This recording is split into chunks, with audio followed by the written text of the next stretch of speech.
So when I heard that a human was asking rather intrusive questions about our nest and poking their head where they shouldn't, I will admit I was a tad bit concerned.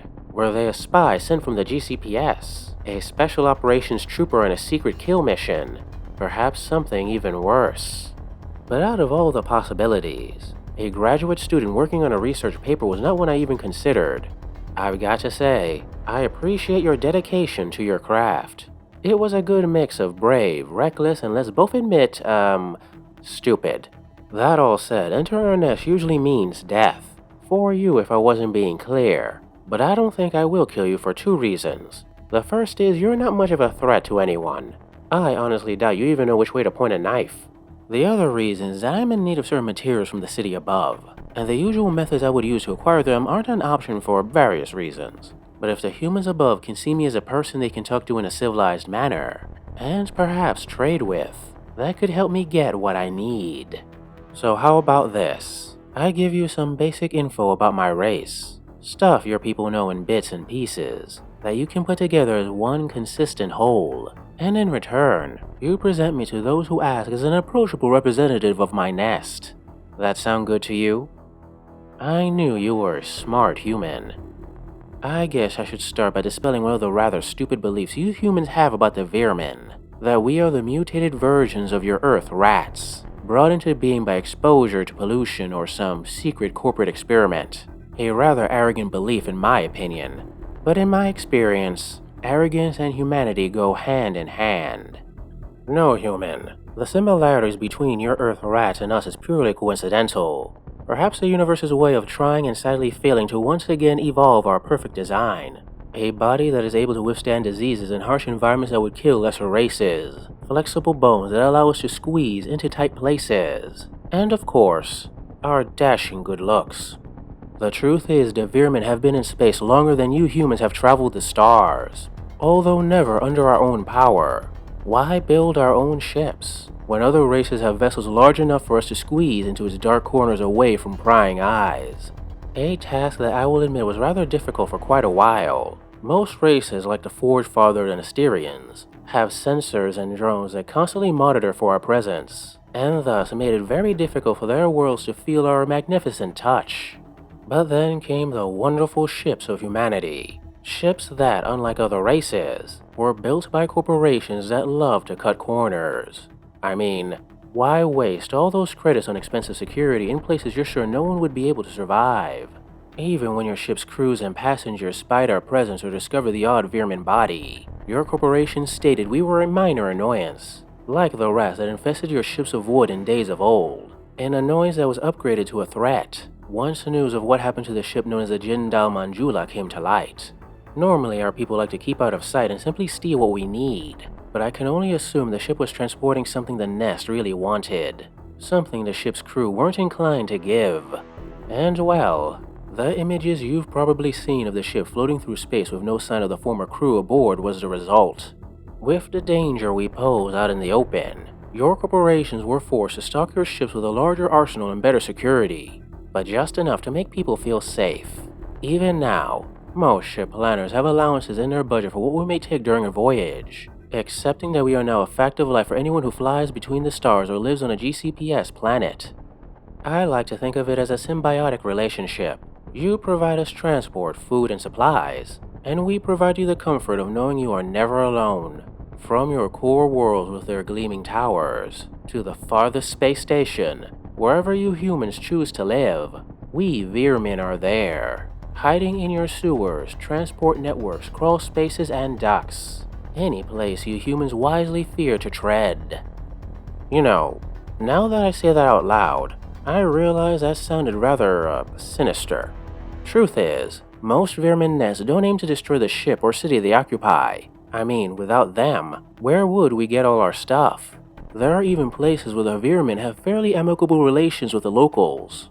For example, Cold Harbor, a mothball space station taken over by smugglers and nomad corporations, have people that trade with the nest living there for a variety of services. That said, life is complicated and things happen. Maybe the planet's government decided to purge the Veer-myn, and the nest needed to defend itself.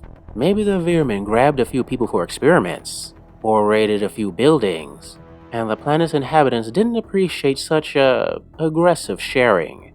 Maybe the number of Veermen in the nest grew too large, and the brood mother decided to make more room above in a rather forceful manner.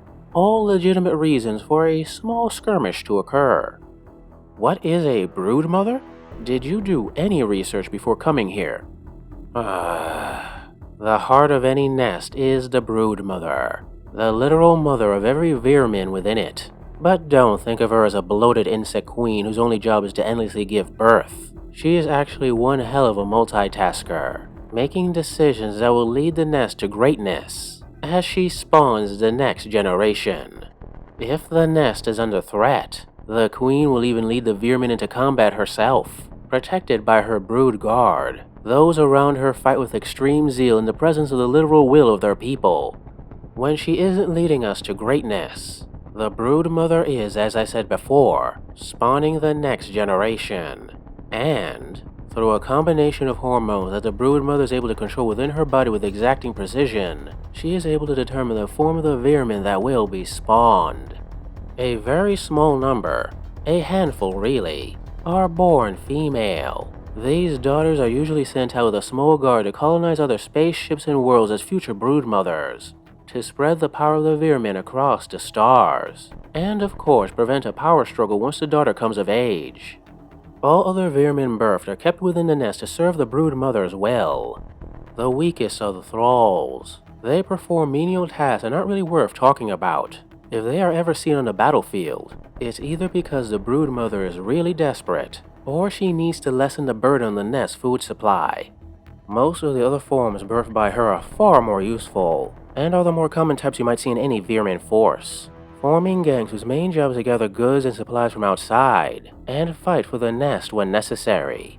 Some are born as night crawlers. These are the foot soldiers who in combat lay down a withering spray of covering fire, drive our vehicles, or do anything else that is required of them.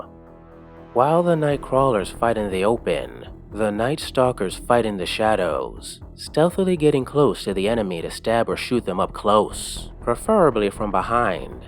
The creepers are the saboteurs of the Veermen, using their cutting gear to immobilize enemy vehicles, disrupt communication gear, or lay down some explosives. The most skilled amongst the creepers might become a master creeper, experts at sabotage and deception who go on critical solo missions. They also aren't really trusted by other Veermen, because they are more than willing to sacrifice as many of their fellows as necessary to get the job done. All of these Veermen are absolutely devoted to the brood mother, willing to lay down their lives if she ordered them to, but this devotion only extends to her.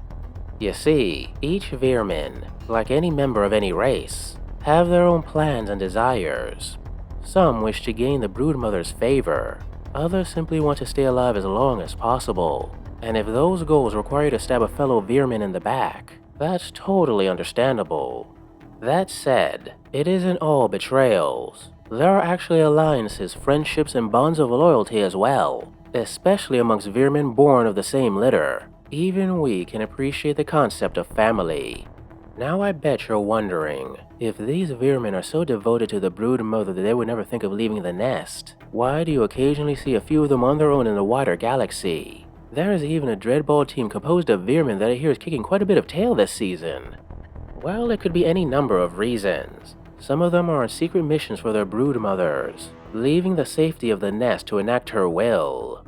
Others unfortunately have no nest to return to. It's a violent galaxy after all, and the nest could be wiped out in any number of conflicts. Those who survive such a loss lose purpose. Some might turn feral or sadly even end themselves, but a few choose to instead make their own way in the galaxy. Now those I mentioned before, the night crawlers, night stalkers, and creepers, are the common Veermen, but there is a special class who are the brains of the nest. The malignai, the technicians, armorers, and scientists of the race, one of whom is standing before you in all of his glory. Us malignai are usually in the deepest and safest areas of any nest, constructing the various weapons and tools used by the Veermen from the material gathered from the cities, space stations, or ships that we are living within. Some malignai specialize in weapons, producing ray guns that are laced with radioactive isotopes to give it an extra punch, chem throwers that spew corrosive chemicals to choke or melt unfortunate targets, as well as various forms of drills and blades for when we want to give the enemy a deadly hug. Other malignai specialize in creating vehicles, each of which are powered by a potent and easy-to-produce chemical motor. Of course, to be that powerful and easy to produce, some safety concerns had to be ignored. The chemicals used in the motor are highly toxic and will eventually degrade the mind of the driver, but thankfully, there are always more night crawlers around to replace them.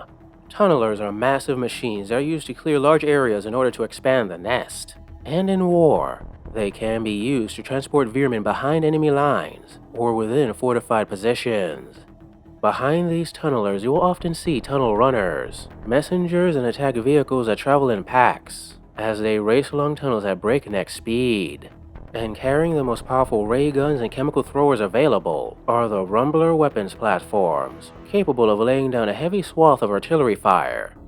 As much as we malignai love our technological creations, some have taken it a bit too far. A malignai by the name of Thorn is the only survivor of a nest that was wiped out oh so long ago, an event that I can only assume drove him mad. He became obsessed with, as he called it, improving the Veer-myn condition, and replacing our beautiful fleshy bodies with biotic enhancements, forming what many have called a cult called the Volt Chasers. He and like-minded malignai and broodmothers searched the galaxy for technology to further enhance their body with an almost religious zeal. Worshipping machines. How crazy is that? Now, while some malignai focus on the mechanical, others like myself focus on the biological, building vat farms and tissue synthesizers to improve the Veer-myn without the need of, cybernetics. The most common fruits of our research are the nightmares. These were the weakest runts of any litter, but through our talents, we transformed those that survived into powerful, fearless, and slightly mentally unstable warriors, able to carry heavy weapons into battle with terrifying effect. Now, not all Veer-men who fail the nightmare transformation process die horribly. A few are instead turned into twisted abominations known as night terrors. And while nightmares are only slightly mentally unstable, night terrors are absolutely insane. Only the will of the brood mother prevents them from attacking everything around them. Although they don't live long and occasionally scream out in agony, put some spitters or scythes on them and they can kill quite a few people before they're eventually put down. And the newest strain to come out of the malignai labs are the pack leaders. Although not as blessed with insane strength as the night terrors, they are much more mentally stable, if a bit egotistical. As the name suggests, they are natural leaders of lesser Veer-myn teams, keeping order through the time-honored tradition of killing anyone under his command who gives him lip. Whether focused on the mechanical or biological, those malignai that are the most skilled and accomplished are awarded the position of progenitor, becoming second only to the broodmother in terms of authority, a position they abuse to gain the best spoils of any raid or conflict for their own experiments. And I would be remiss if I didn't mention the most powerful of the Veer-men, created not by the hands of the malignai, but brought into existence by the broodmother, the tangle.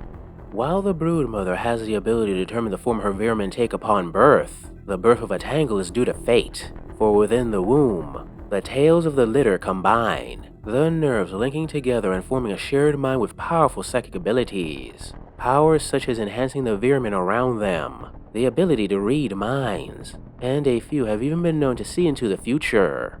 When a broodmother realizes she is giving birth to a tangle, she immediately goes into hiding, for she knows other broodmothers will try to kill her before the birth. The birth of a tangle is seen as a symbol of prestige and authority, an authority the broodmother will use to force other broodmothers of nearby worlds and systems to submit to her will.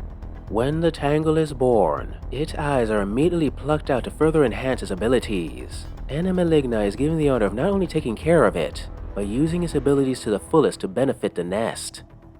Well, that's about all the information I care to give. I'll let you go and you can make your own way back to the surface. Word of warning though, one of my experiments kind of got loose, and I haven't had time to retrieve it. So if you see a Veer-myn abomination spewing chemicals from its pores, I suggest you run. And also, don't breathe. The fumes will probably melt your lungs. Hey guys, I hope you enjoyed this video on the Veer-myn in the Warpath universe. Sci-fi rap men who want to take all your stuff and use it to make well, terrible and horrible things. If you like it, please like, subscribe, comment, press the little bell so you know where I post, etc., etc. So the YouTube guys know I exist, and hopefully more people see my content. And if you're really lucky and you have the cash, please consider sending a little money my way to my Patreon or my Coffee account. The extra money gives you a chance to work on these stories I love. Anyway, thanks for listening/watching, and see you next time.